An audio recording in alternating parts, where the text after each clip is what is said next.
na Turquia, o que é o Trump nos Estados Unidos, o que é, né, o Bolsonaro no Brasil. O que são esses cenários aqui, que não são localizados? Né? A extrema-direita está aparecendo em todos os lugares e está começando a ter visibilidade política e se tornando ator social. E se tornando ator social com força e em alguns lugares até chegando ao poder. Né? Então nós já temos regimes fascistas, de um neofascismo ou dos fascismos contemporâneos ou não. E o que seria isso daí? Né? E isso daí, num quadro em que o estado de exceção ele se torna permanente e contínuo. Os estados de exceção, as práticas de exceção, né? As práticas fascistas no fazer política. No momento em que o senhor Eduardo Bolsonaro, né, chega e fala, olha, se tiver muita confusão, como no Chile, coisa e tal, a gente talvez seja obrigado a fazer um AI-5. Né? Desculpe, qualquer deputado pode falar uma bobagem dessa, mas ele não é qualquer deputado. Né? Quer dizer, ele é deputado do Senado, ele é um senador, é o Flávio que é lá do Rio de Janeiro, que é senador. É uma confusão lá. Bom, enfim, quer dizer, ele é um deputado que a gente gosta ou não, ele tem peso. Né? Ele tem peso não só porque é filho do presidente, mas porque ele passou a ser, embora uma besta parada, ele passa a ser um ator político central no jogo contemporâneo, no jogo da política brasileira e mais, né? Da política latino-americana. O Steve Bannon, né? O grande mentor, né? Não é o único, mas um dos grandes mentores e financiadores, junto com grandes empresas internacionais, irmãos Rock e outros, grandes magnatas internacionais, desse novo fascismo, desse neofascismo, desses fascismos contemporâneos, ele enfim, tem diversos momentos em que ele anunciou que o Eduardo Bolsonaro, ele é vou utilizar a nossa tecnologia mais à esquerda, ele é um quadro político fundamental, né, no sentido de dar um freio, né, ao bolivarianismo, às políticas socialistas e comunistas, sei lá, enfim, né, que perambulam pela América Latina. É lógico que o Eduardo Bolsonaro está fazendo isso nos Estados Unidos, que lá eles têm a turma deles, mas que seria um ator político central, não só no Brasil, mas também no cenário latino-americano, principalmente no cenário da América do Sul. Né? Bom, isso tudo aí é o que dá fundamento, é o substrato para falar de abuso de autoridade, para falar, né, da reação, né, enfim, que passou a existir não somente pelos membros da Lava Jato, mas pelos setores mais reacionários, retrógrados e ultraconservadores, não só no campo do direito, mas da sociedade como um todo, em relação a algum tipo de regulação jurídica, a lei, né? Quer dizer, em relação ao abuso de autoridade, que coloque um limite, olha, o que pode, o que não pode, né? O que a autoridade pode fazer? Pode fazer qualquer coisa? Né? Quer dizer, e nesse transformismo que o direito está vivenciando nos últimos tempos no Brasil e no mundo, né? Dentro desses daí, quer dizer, a questão do uso, né, relativamente absoluto, que nunca é absoluto, mas relativamente absoluto, né, do exercício da autoridade de uma forma arbitrária, passa a ser uma prática usual. Em diversas partes do mundo. A polícia espanhola, eu estava lá, né? Não somente em 2017, quando teve o referendo pacífico, o referendo às senhoras, domingo, lá, referendo da independência da Catalunha, né? Quer dizer, se desse a maior bola, tudo bem, não aconteceu nada. Era o que nem tinha de votação, você sai lá com seu filho, né, com camisa do seu time de futebol para ir votar, ou camisa do seu partido, ou alguma coisa do gênero, depois vai para a praia, se você não for um militante, não sei o quê, vai fazer lá o churrasco com a família. Então o pessoal saiu, né, para votar o referendo pela independência ou não da Catalunha, que era um referendo que anunciaria, né, olha, é lógico que é um processo político. E a polícia espanhola, a Polícia Nacional, que é a Polícia da Catalunha, a Polícia da Guarda Nacional da Espanha, botou para quebrar. Criança, papagaio, cachorro, gato, enfim, não teve brincadeira. Né? O arbítrio, e era assim, quer dizer, os caras estão jogando bomba do lado de lá, a polícia está reagindo. Não. Eram pessoas pacíficas indo votar numa escola. Tem uma série de cenas, imagens, né? Pessoas indo votar numa escola, e aí a polícia entrava na escola, que aquela referendo não poderia existir, né? E quebrava tudo, quebrava a urna, batia no cara que estava recebeu o voto, batia em quem estava na fila para votar, batia em todo mundo, quer dizer, expulsava, olha, não pode. Então, esse arbítrio daí, que no caso brasileiro a gente está acostumado há séculos, né? Eu falei isso, o Brasil é a vanguarda do atraso, né? Infelizmente, ele passa a existir em locais que de alguma forma ele estava mais ou menos contido nos últimos séculos, nos últimos 2 séculos, mais ou menos, não era completamente, mas uma certa contenção, né? Nessas peças daí. Então passa a existir esse tipo de processo. Bom, mais do que eu ficar falando, eu acho que seria bom a gente fazer um bate-bola. Tá bom? Vamos lá. Perfeito, professor João Ricardo Dornelles. Dizer aqui, Paula, que ele falou em 1930, e eu digo, aí aqui na Paraíba ele já abriu assim para discussão de 2 dias e 2 noites seguidas. Essa é uma figura, é uma ferida que ainda não sarou aqui na nossa terra. Né? Mas, professor, eu deixo aí para refletir, enquanto passa a palavra a Paula, seria o seguinte: qual é o impacto que a nova lei de abuso de autoridade vai ter sobre o Ministério Público e sobre a magistratura? E, com a ajuda de Nívia, a gente já passa aqui a palavra para a professora Paula Fascinetti. Bem, primeiro dizer que é uma honra enorme estar aqui a ouvi-lo, e a gente fica a noite inteira. Eu estava dizendo ao pessoal que o senhor levou ao pé da letra o que o ator disse e que nós estamos gostando, embora estejamos aqui desde as 8 da manhã. Bem, eu lhe perguntaria, eu gostaria de uma reflexão maior sobre aquela questão. O senhor falou da barbárie e a gente está vendo essa barbárie instalada, está vendo como os Estados Unidos, como o Trump trata o imigrante, como ele trata as crianças, como ele separa pai e mãe, como ele quis dinheiro do México para fazer o muro. E dentro disso tudo, outros países também estão numa situação que eu acho muito complicada. O Brexit, por exemplo, em que ele também está reforçando toda essa questão do capitalismo. E, na realidade, essa subida e descida do capitalismo, como ele vai descer mesmo. Eu lembro de Oduvaldo Batista falando que o capitalismo estava em crise, que o capitalismo estava caindo. E se Trump não ganhar a eleição, ele está para perder a eleição, ele está para ter um impeachment também. Então, toda essa questão do mundo, ela está sendo trazida para cá.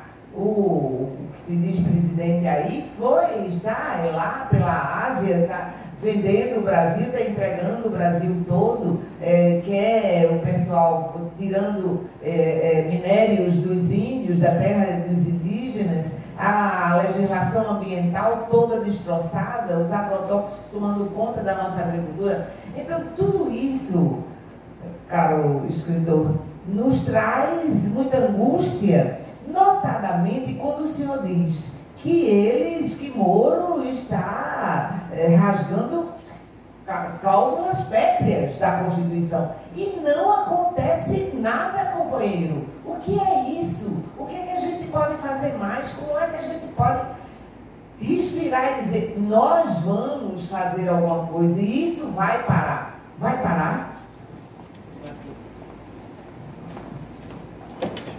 Francisco. Professor Lamelas, a gente lendo um pouco Roberto Amata, o professor Roberto Amata, ele faz uma leitura assim, de comportamentos do Brasil na história do jeitinho brasileiro, né? E também coloca com muita propriedade aquela frase, muitas vezes ditas, você sabe com quem está falando? Então, professor, imagine a gente com a cultura, que tem um jeitinho brasileiro, que é mais ou menos a concepção que a gente incorporou do Zé Carioca, né? O livro que trapaceiro, malão, que é culturalmente, né, muitas vezes visto. E, ao mesmo tempo, a história da autoridade. Você sabe quem está falando? Professor, como é que a gente vai agora, diante da urgente necessidade de se ter realmente uma lei que coíba, né, que impeça que haja esse abuso da autoridade? Se culturalmente, né, as pessoas muitas vezes alimentam, alicerçam essa possibilidade. Eu queria a sua posição a respeito.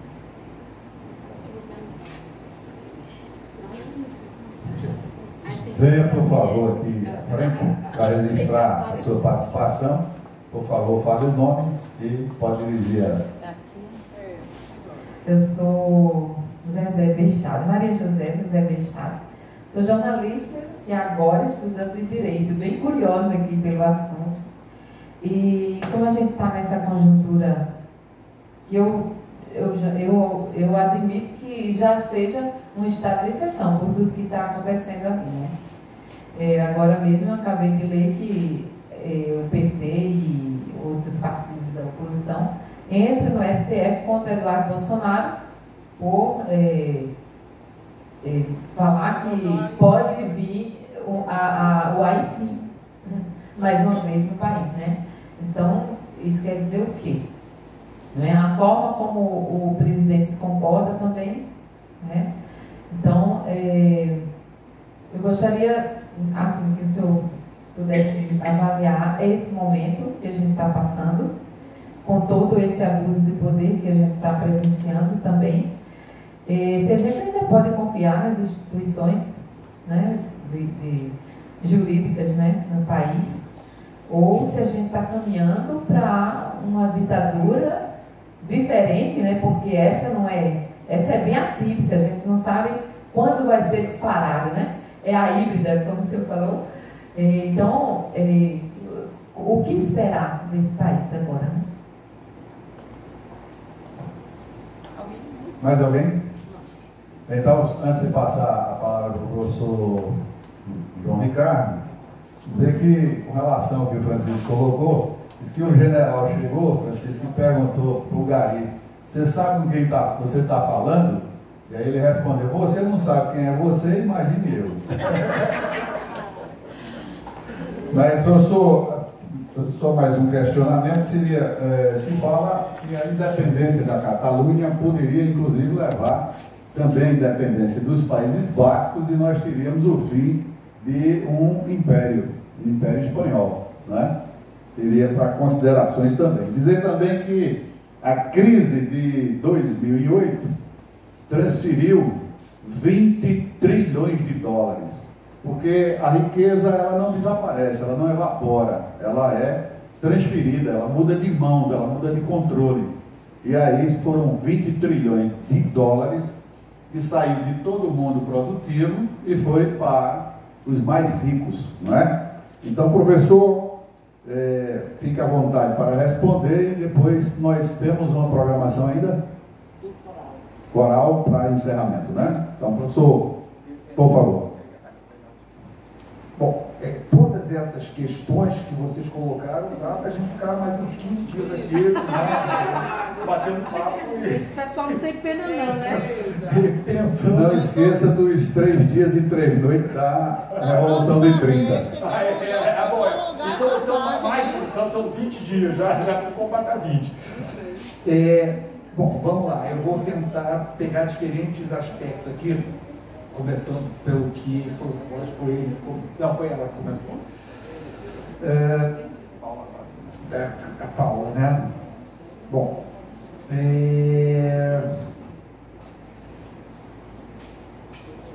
se a gente começar a pegar, né, esse quadro, você pergunta, e o Trump, e o Bolsonaro, o impeachment, você colocou uma série de coisas que se ligam com o que foi colocado também em relação aos outros, principalmente por ela, né? O que está acontecendo hoje, né, no Brasil e no mundo? Não é só uma análise de conjuntura, é mais ou menos uma certa apreciação, um mapeamento do que está acontecendo e de uma forma imediata e, logicamente, no quadro brasileiro. Olha, nós estamos vivendo transformações muito significativas. Vamos começar o seguinte, para mim, quer dizer, e aí eu vou me remeter a um filósofo do século passado, que morreu em 1940, chamado Walter Benjamin, da chamada primeira geração da escola de Frankfurt, e ele trabalha uma série de coisas, e ele diz o seguinte, quer dizer, né, faz parte do projeto moderno, portanto, da modernidade, a barbárie. Existe uma barbárie que é uma barbárie pré-moderna, sei lá, populações vão lá e empalam as pessoas na guerra, os romanos, os não sei quem, o povo não sei lá de onde, né? Então, mas existe, porque a modernidade e o discurso da modernidade, ele veio com a ideia de razão emancipatória. Não, ou seja, então nós estamos emancipando o ser humano. Eu, inclusive, comecei minha conversa aqui exaltando esse lado, né, do pensamento que vem da tradição civilizatória, né, da emancipação, que está sendo destruída pelo contexto contemporâneo. Mas, ao outro lado, né, também dentro desse processo da construção dessa civilização moderna, a barbárie está presente. Né? Os campos de concentração, os campos de extermínio, expressam uma das manifestações, não a única, mas uma das manifestações dessa barbárie, não só pela sua existência, mas pelas como foi utilizada determinadas tecnologias de poder que são ligadas ao mundo moderno industrial. Quer dizer, matar gente era uma forma industrial de matar gente. Né? Então, eu não vou entrar, senão vou ficar 3 horas também falando desse negócio aqui. Mas então a barbárie moderna, ela já está presente nisso daqui. O que eu afirmo, em diversas pessoas, é que essa barbárie que já estava presente, e tem presente em todo o mundo, a gente vai pensar o seguinte, o antes era uma maravilha, chegou o neoliberalismo e ficou um horror. Né? Não é que fosse uma maravilha. Em alguns aspectos, talvez fosse melhor. Era melhor existir uma sociedade social-democrata, mesmo capitalista, né? Embora na época, né, eu era, por ser mais de esquerda, batia na social-democracia, né? Mas hoje eu acho ótimo, mas que a gente consiga, né, garantir aspectos social-democratas que foram arrasados pelo neoliberalismo. Mas a barbárie esteve presente e ela se aprofundou no processo contemporâneo, né, da vulnerabilidade, né, e principalmente dos processos de precarização de grande parte da humanidade. Daqui não só no Brasil, no mundo inteiro. Né? Então, uma boa parte do mundo aí se expressa com os imigrantes, se expressa com essas multidões que estão meio perambulando pelo mundo. Né? Quer dizer, não só no Brasil, vai aumentar agora no Brasil isso daí, possivelmente pode ter novas levas de nordestinos, né, para o sul, embora também lá esteja sem emprego, então vão ficar rodando, e sendo que num contexto mais amplo, que essas novas levas de nordestinos também encontram levas de bolivianos, de haitianos, de não sei o quê. Então, uma configuração nova dessa precarização, né? E que o trabalho ele passa a ser não mais o trabalho relacionado com as garantias do trabalho, da relação com o trabalho, mesmo na sociedade social-democrata, com base em lei, as leis trabalhistas, seja no Brasil, seja na Europa, seja onde for, mas o que nós estou chamando de uberização, né? A uberização do processo das relações de trabalho. Né? Aquele negócio, todo mundo é empresário, todo mundo é empreendedor. O cara sai com a sua bicicleta, com aquela coisa enorme, levando comida nas costas, ou bicicleta, se ele tiver mais dinheiro, mas ele é livre, olha que coisa boa, independente, autônomo, né? Quer dizer, ele tem uma liberdade que ele não tinha antes, ele tinha que chegar no horário tal, no trabalho, e sair em tal horário, ele tinha que não sei o que, olha, ele é livre.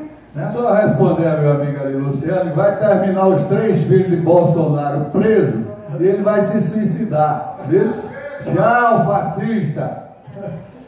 Venha! mas então, aliás, eu perco o amigo, mas não perco a piada. Não é bom ele entrar aqui, né? Não é bom ele entrar aqui, porque aqui é lugar de gente que pensa, que discute, que elabora. Fascista não consegue dialogar e não tem o que falar, nem o que propor. Não é verdade? Tchau, fascista. Mas então, quer dizer, esse processo de uberização, que estão chamando, né, ele está presente no contexto. Então tem pessoal que está excluído, né, mas todo mundo tem que viver, né, de qualquer forma. Vou vender bala não sei o quê, vou virar assaltante, o que é um pouco mais, tem mais jogo de cintura, ele vende droga, né, flanelinha do automóvel, pinta a casa de alguém, né, ele faz um monte de coisa, né, poder viver. Né? Então isso daí, logicamente não as ilicitudes, cara, vender droga, ou virar assaltante, mas o resto é visto como empreendedorismo. Realmente é fantástico isso daí. É a construção de uma nova ideologia, de um novo sujeito, um novo sujeito neoliberal, né? Em que o indivíduo, ele é um indivíduo empresa. Né? Quer dizer, ele mesmo, quer dizer, se construiu, quer dizer, essa ideia, né, de que todos podem fazer isso. E aqueles que não podem são os fracassados, os derrotados. Né? Quer dizer, lá perto de onde o meu irmão mora, meu irmão mora lá, longe pra caramba, lá no Rio de Janeiro, no Recreio dos Bandeirantes, Macaco. Então, às vezes eu vou lá, né? Enquanto eu faço uma escola antes mesmo, ele já vendo Lula, então a escola tinha uma coisa enorme. Aqui, nesta escola, nós formamos vencedores. Tem mais de 15 anos que eu vejo, e eu olho e fico falando o seguinte, eu não colocaria filhas, né? Uma filha minha numa escola que falasse que quer formar vencedores. Quando eu quero formar cidadãos, pessoas solidárias, pessoas, né? Porque vencedor significa que alguém vai perder. Ou seja, eu não quero uma sociedade em que alguns vencem e outros perdem. Né? Eu não quero uma sociedade em que aqueles que perdem ou se danem, né? Quer dizer, ou no máximo se existir alguma, enfim, generosidade religiosa ou qualquer coisa do gênero, nós vamos ajudá-los, né, com alguma esmola. Não, eu não quero uma sociedade assim. Eu quero uma sociedade em que não exista esse conceito de vencedor e perdedor, ou vai ficar no passado, ou no máximo pode ficar para a gente jogar peteca, né? Jogo de futebol, né? Um campeonato, a Olimpíada. Né? Inclusive, eu acho que todos que participam da Olimpíada, todo mundo deveria receber uma medalhinha. Todo mundo. O cara foi o último lugar, recebe uma medalhinha pequenininha, precisa ser grande. E, logicamente, o grande campeão recebe uma medalha, outro ouro, bonita, coisa e tal, além da medalhinha. Ele participou daquela medalhinha ali, ele participou de um processo que tudo bem, um demonstrou que tem mais capacidade física, não tem problema nenhum, enfim, nós somos diferentes, iguais, devemos ser iguais, mas também diferentes, né? Mas que todos são contemplados por participar dessa humanidade. Então, acho que tem essa realidade, e o Trump, o Bolsonaro, mas mesmo não só o Trump, muitos que agora estão arrependidos, os pessoal que fala, não, eu votei no Amoedo, pô, eu nunca vi o Amoedo com tanto voto, não foi eleito, é estranhíssimo esse negócio, né? Mas ele não foi eleito, mas tanto voto que ele recebeu, né? Enfim, exatamente. Então essa turma daí, mesmo que não seja tão truculento na sua forma de agir aparente e na sua linguagem, eles expressam esse mundo daqui. Né? O Trump ele é mais truculento e mais folclórico como o Bolsonaro. Né? Mas a Hillary Clinton ela é a expressão disso, pelo outro lado. Né? Quer dizer, ela também expressa esse mundo daqui, expressa essa barbárie, expressa essa precarização, essa vulnerabilidade. Logicamente, como ela está num partido que, para ganhar eleições, ela tem que fazer algum tipo de aceno para um eleitorado, a população negra americana, por exemplo, né? Em que senão não recebe voto. Então tem isso daqui. Em relação a esse quadro, né, normalmente nos contextos de crise, né, e é um conceito que vem do Marx também, lá no primeiro livro do Capital, os processos de acumulação primitiva, o Marx fala nisso lá no século XV, principalmente século XV, XVI, XVII, principalmente século XV, 1500, enfim, né, na Europa, em que começa um processo de acumulação de capital, acumulação primitiva do capital, que a barbárie é terrível, né? Por exemplo, na Inglaterra, que foi o primeiro grande impulso econômico de revolução industrial, alguns séculos depois, é o momento das leis que o Marx chama de leis sanguinárias do Henrique VIII, por exemplo, né? Então a pobreza era criminalizada. Por que aquele monte de pobre que está sendo expulso da terra, né? Quer dizer, com as chamadas cercamento dos campos? Essa turma toda não tinha indústria ainda. Aquele monte de gente chegando em Manchester, em Londres, como é que faz essa turma toda? Encarcera todo mundo, né? Quer dizer, e vai cortando a língua, cortando a cabeça, faz não sei o quê, e os que foi uma coisa assim simples, pegar, a gente foi encarcerado lá e foi para trabalhar, de graça, dentro da prisão. Então, esse processo aí, os processos chamados, entre aspas, descobrimentos, né, faz parte dessa acumulação primitiva do capital, que concentra o capital, e ele falou muito bem, né, o capitalismo, nas suas crises, ele não, a riqueza não deixa de existir, ela vai se realocar nos locais de poder, né?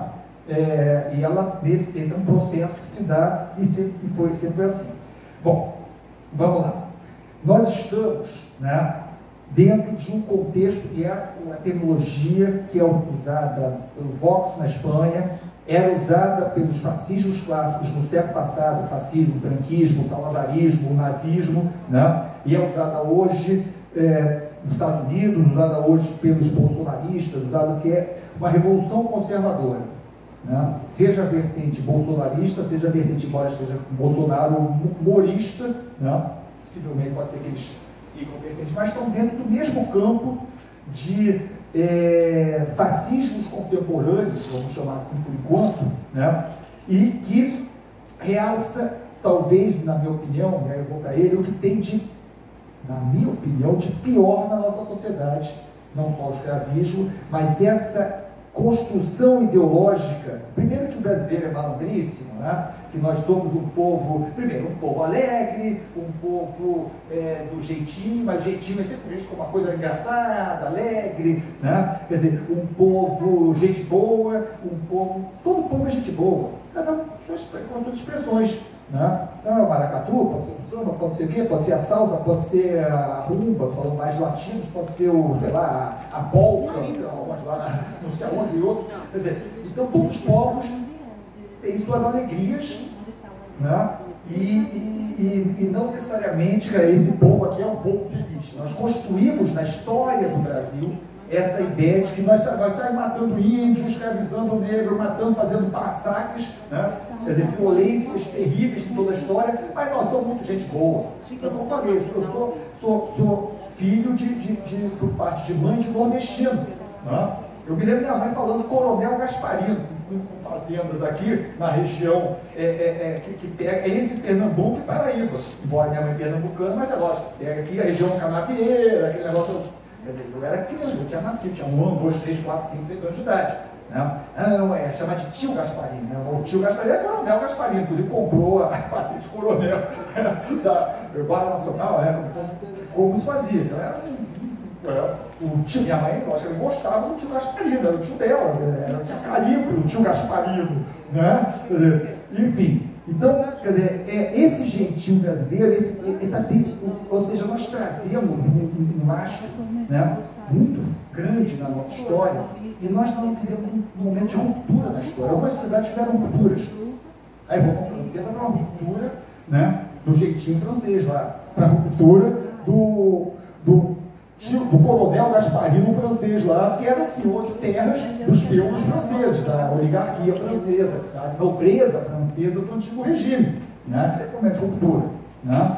E, infelizmente, o conflito cubano, puxou para a guilhotina, mas os processos históricos, eles têm um grau de violência, não que a gente queira, até que a violência ela já está instaurada por aqueles que têm o poder, né? Então não é que eu quero, não estou aqui falando, vamos fazer isso, estou dizendo o seguinte, que os processos históricos, se olhar para a história toda, cabe a nós tentar que os processos de transformação sejam os mais pacíficos e os mais civilizados e os mais contidos do ponto de vista de violência possível, mas do lado de lá vai vir violência. Talvez um dos grandes erros, né? Não só tem um monte de erros, mas um dos grandes erros dos governos do PT, né?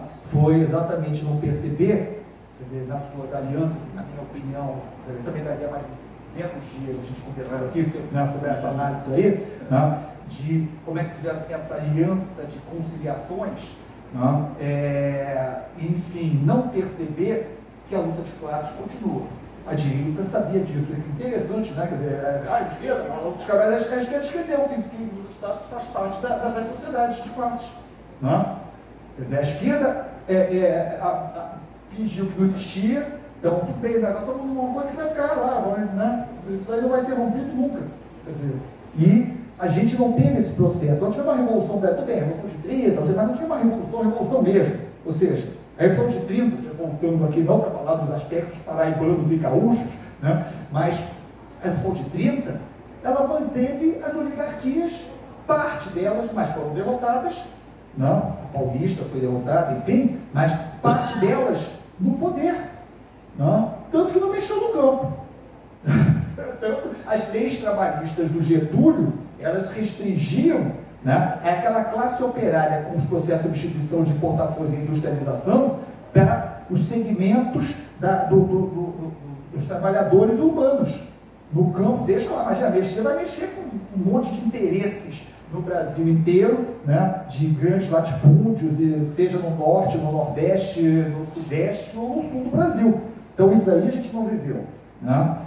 Em relação ao hoje, né, e muito o que ela colocou, né, e também vou chegar na Catalunha ali um pouquinho rápido também. Quem foi que falou da Catalunha? Foi você, né? Foi você, exatamente. Olha, nós já vivemos estado de exceção. Já desde 2016, eu falo e anuncio nas conversas, nas reuniões, nos debates, né, nós não vivemos mais uma democracia. Né? E esses autores que eu falei aqui, esses dois franceses, Dardoux e Laval, já falam isso. Quer dizer, o neocapitalismo, ao contrário do capitalismo anterior, em que a democracia liberal se casava bem, né, ou relativamente bem, às vezes, dependente de momentos de crise ou não da sociedade, mas em geral se casava bem, a não ser naquele contexto de crise muito localizada e importante que levou aos fascismos, né? Então a burguesia abriu mão do Estado liberal e fez uma aliança com a extrema-direita, né? Que eram os fascismos que estavam aparecendo. Em geral, né? Quer dizer, conseguia. Hoje, o neoliberalismo, o capitalismo,